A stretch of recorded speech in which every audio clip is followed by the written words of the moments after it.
स्वयंप्रेरणेतून एका ध्यासानं मोठं कार्य उभारणारं व्यक्तिमत्व म्हणजेच डॉक्टर नंदिता डिसोजा। गोव्यातील एक अनुभवी बालरोगतज्ञ म्हणून त्यांची ओळख। 1993 पासून बालविकास आणि कुटुंब मार्गदर्शन क्षेत्रात त्यांचं अविरत कार्य सुरू आहे।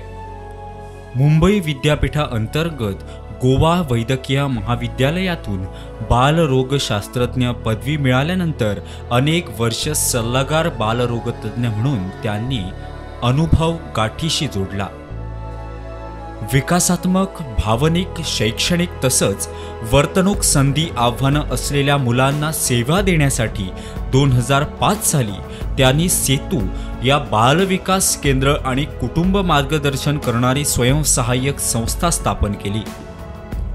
सेतूच्या संचालक पदाची जबाबदारी सध्या त्यांच्या खांद्यावर आहे। आपल्या कार्यातून नेटानं मुलांचं जीवन प्रकाशित करणाऱ्या या दुर्गा शक्तीला मानाचा सलाम।